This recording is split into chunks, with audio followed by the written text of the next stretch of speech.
Hello everyone. Canada के अंदर बहुत सारे चेंजेस आए हैं अभी पीछे, जो कि इम्प्लीमेंट होने 1 नवंबर 2024 के बाद जो फाइलें लगेंगी उनके अंदर।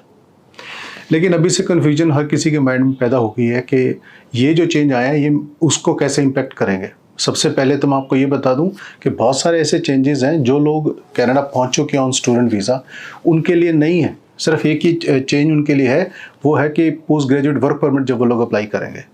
तो उससे पहले, वो भी आपको मैं एक्सप्लेन करूंगा, उससे पहले मैं आपको बताऊं कि चेंजेस हुए क्या हैं। चेंजेस इस तरह से कुछ हुए हैं कि 1 नवंबर 2024 को या उसके बाद जो भी स्टडी वीज़ा की जो फाइल्स लगेंगी, उन स्टूडेंट्स को ये चीज़ का ध्यान रखना है कि अभी बहुत सारे कोर्सेज के अंदर पढ़ाई करने के बाद में जो आपको 3 साल का वर्क परमिट मिलता था ना, वो वर्क परमिट अब आपको नहीं मिलेगा बहुत सारे कोर्सेज में। तो ऐसे स्पेसिफिक होना कि इस कोर्स में मिलेगा, इस कोर्स में नहीं मिलेगा, ये हर कॉलेज ने अपनी वेबसाइट के ऊपर उस चीज़ का कन्फर्मेशन डाल दिया है। मेजर जो हिट लगी आप ये समझ लें हॉस्पिटैलिटी के ऊपर और जो बिजनेस रिलेटेड कुछ प्रोग्राम्स हैं उनके ऊपर। तो बाकी बहुत सारे प्रोग्राम्स ऐसे हैं जो जिसके अंदर कोई चेंज नहीं है, लेकिन इंपॉर्टेंट चीज़ ये है आपके लिए कि अगर आप कनाडा का स्टडी वीज़ा अप्लाई कर रहे हो कि ये मेक श्योर करो कि जिस कोर्स के अंदर आपका एडमिशन हो रहा है उस कोर्स के अंदर आपको पढ़ाई के बाद में वर्क परमिट की एलिजिबिलिटी मिल जाए। कनाडा पढ़ाई करने के बाद में हर स्टूडेंट को, जैसे आपने 3 साल का, 2 साल का कोई डिप्लोमा या डिग्री, कोई मास्टर्स आपने की है, तो पढ़ाई करने के बाद में आपको 3 साल तक का वर्क परमिट देते थे, ओपन जिसको बोलते थे। आप किसी भी फील्ड में काम कर सकते हो, आप वहाँ पे एक्सपीरियंस अर्न कर सकते हो। तो अभी प्रोग्राम की सिलेक्शन करते वक्त आपको बहुत सारी चीज़ों का ध्यान रखना है। वही प्रोग्राम लेना है जिस प्रोग्राम के अंदर आपको पढ़ाई के बाद में वर्क परमिट मिले। तो पहला चेंज तो है ये।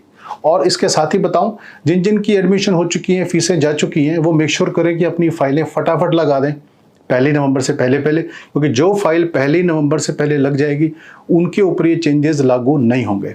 पॉइंट नंबर 1 तो ये था।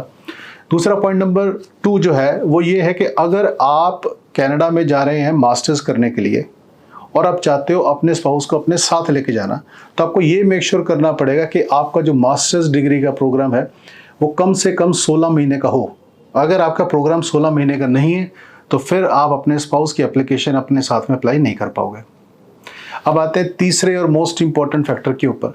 वो ये है कि जो स्टूडेंट ऑलरेडी कनाडा में पढ़ाई कर रहे हैं उनके लिए क्या इफेक्ट आए। अगर आप एक स्टूडेंट है जो कनाडा में पढ़ रहे हो और साथ में आपका कोर्स खत्म होने वाला है और आपने उसके बाद में post graduate work permit PGWP अगर आपने वर्क परमिट अप्लाई करना है, तो उसके लिए अब आपको IELTS का टेस्ट देना पड़ेगा। अगर आपकी application post graduate work permit की 1 नवंबर 2024 के बाद में अप्लाई हो रही है, अब वो IELTS का जो रिक्वायरमेंट है वो इतनी बड़ी नहीं है कि आप इससे डरें, क्योंकि उससे ज़्यादा तो IELTS आपने तभी सिक्योर कर लिया था जब आपने अपना स्टडी वीज़ा अप्लाई किया था। अब इसमें चेंजेस क्या है, जिन लोगों ने अपने मास्टर्स प्रोग्राम किए हुए हैं उनको चाहिएगा CLB7। अब जो वर्ड आ रहा है वो आ रहा है CLB7, तो इसको आप IELTS को 7 ना लगाएं। तो CLB7 अगर आपके रिक्वायरमेंट है तो CLB7 का मतलब होता है IELTS के 6 बैंड। और वो लोग जिन्होंने डिप्लोमा या सर्टिफिकेट प्रोग्राम वहाँ पे किया और उसके बाद में अप्लाई कर रहे हैं work permit, post graduate work permit, उनके लिए जो रिक्वायरमेंट है वो है CLB5। सो CLB5 भी आप लगा के चलो, IELTS के 5 बैंड के बराबर है।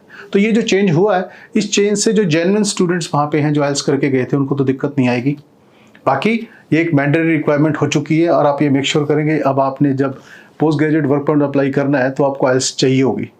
तो जितनी जल्दी, जैसे ही आपको टाइम मिलता है, आप IELTS की अगर आपको लगता है कि प्रिपरेशन करने की ज़रूरत है वो करें और IELTS का सर्टिफिकेट अपना आप रेडी रखें।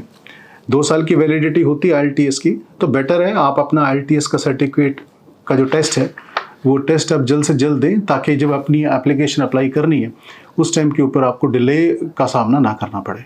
ये तो थे वो चेंजेस जो अभी आए हैं। अब मैं आपसे वो डिस्कस करता हूँ कि इस टाइम मार्केट में हम लोगों को किस तरह के फ़ोन आ रहे हैं ऑफिस में। डेली 4-5-10 फ़ोन मुझे आते हैं, 4-5-10 फ़ोन हमारे रिसेप्शन पे आते हैं, बहुत सारे फ़ोन हमारे टीम को आपके पास आप करते हो हम लोगों के पास में।